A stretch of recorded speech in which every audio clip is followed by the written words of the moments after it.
माँ के आंसू। राधा बहन का इकलौता बेटा अमेरिका में रहता था।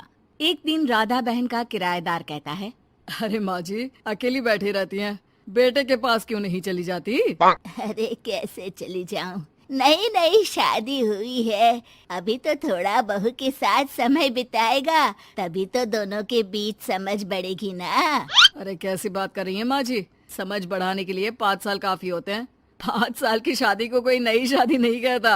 हाँ वो तो है। आया था पिछले साल उसका फोन, पूछ रहा था कैसी हो, पर अब तो काफी साल हो गए, कोई फोन भी नहीं आता। तभी फोन की बेल बजती है। लो 100 साल की उम्र है, आ गया मेरे मयंक का फोन।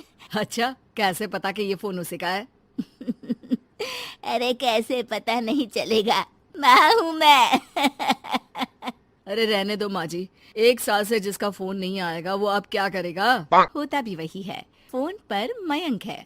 कैसी हो माँ? अरे बेटा, तेरी आवाज सुन ली, अब तो मौत भी क्यों ना आ जाए, बहुत याद आती है बेटा।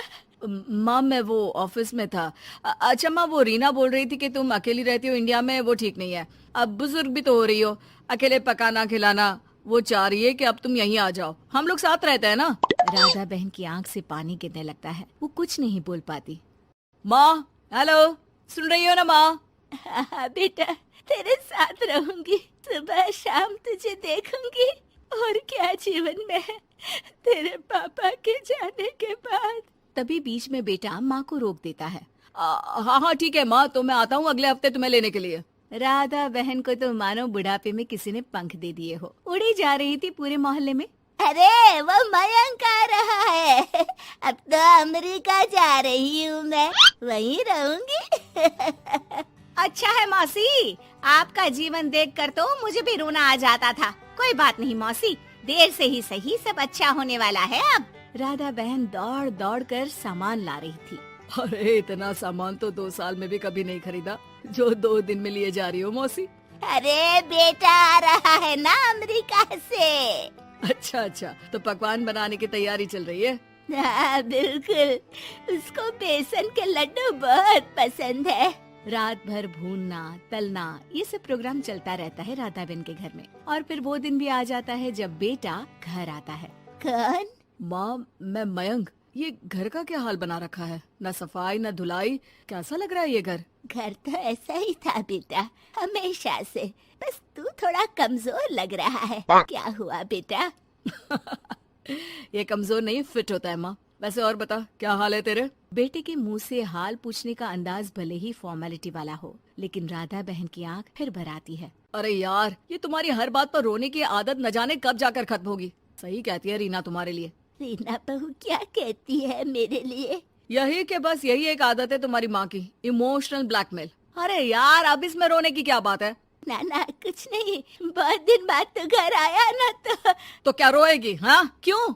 अच्छा ये ले, तेरे लिए रात भर बैठकर ये बेसन के लड्डू बनाए हैं, और ये अचार तुझे बहुत पसंद है ना? पसंद है नहीं माँ, पसंद थे। अब तो फिटनेस के लिए ये सारी फालतू चीजें मैं खाता भी नहीं हूँ। ये फालतू चीजें खाकर ही तो तू बड़ा हुआ है बेटा। अब रहने दे माँ, क्या क्या खिलाकर बड़ा किया है, मुंह मत खुलवा। कौन देशी घी में शक्कर डालकर पराठे के साथ खाता है? वो तो तुझे पसंद थे ना बेटा, तभी तो बनाती थी, नहीं बनाती थी तो रोता था तू। अरे तो रोने देती ना माँ, अब सारी समस्या उसी खाने से है शरीर में। वो तो भला हो रीना का, जो हेल्दी डाइट देकर सब मेंटेन कर रही है। राधा बहन बेटे की आने की खुशी में इतनी दीवानी थी कि उसे बेटे के बात का अंदाज और लहजा समझ में नहीं आ रहा था। अच्छा रुक, पालक वाली दाल बना देती हूँ। रहने दे माँ, मैं होटल से ऑर्डर कर देता हूँ। इतने साल बाद होटल का खाना, माँ के खाने की याद नहीं आती थी। अरे माँ, फिर इमोशनल डायलॉग, प्लीज माँ। अच्छा सुन, बहुत कम वक्त है हम लोगों के पास, जल्दी जल्दी सारी पैकिंग कर ले। और हाँ, इस घर को बेचना होगा। कैसी बात कर रहा है? तेरे पापा और मैंने एक एक पाई जोड़कर इस मकान को बनाया था। हाँ पर तू जा रही है ना, फिर कौन मेंटेन करेगा? कैसे क्या होगा माँ, मैं तो अब इंडिया आऊंगा भी नहीं। बेटा तो सो जाता है, लेकिन माँ घर का एक एक कोना घूम घूम कर देखती है। सही बात है, क्यों मोह माया जोड़ रही हूँ मैं इस घर से? आखिर बेटे के साथ रहना ही तो होता है हर माँ बाप को। लेकिन इनकी यादें हर एक कोने में है। खैर, औने पौने दामों में घर को बेच बेटा और माँ एयरपोर्ट के लिए रवाना हो जाते हैं। माँ यहीं बैठ, मैं अभी आया। नहीं नहीं बेटा, मैं साथ रहूंगी, पहली दफा आ रही हूँ ना। अरे माँ, टिकट, बोर्डिंग, सामान, चेक इन, 10 काम है, करके आ रहा हूँ ना। ठीक है, जल्दी आ जाना, यहाँ घबराहट होती रहेगी। बेटा माँ को समझाकर चला जाता है। माँ बैठी रह जाती है लेकिन बेटा आता ही नहीं। एयरपोर्ट के लोग बताते हैं कि इस नाम का लड़का तो कब का अमेरिका की फ्लाइट लेकर उड़ चुका है। माँ किसी तरह अपने बीके हुए मकान में ही आ जाती है। मुझे कुछ दिन रहने दो, पता नहीं क्या हुआ, हो सकता है कोई मजबूरी हो बेटे की। नया मकान मालिक कहता है। अरे माँ जी, कमरा तो मैं आपको दे दूँ, पर भाड़े का क्या? पति की पेंशन भी है भैया। ठीक है, आप आराम से रहिए, लेकिन एक बात बताइए, आप किसी रिश्तेदार के घर क्यों नहीं चली जाती? अरे कैसी बात कर रहे हैं आप, मेरा बेटा कभी भी आ सकता है।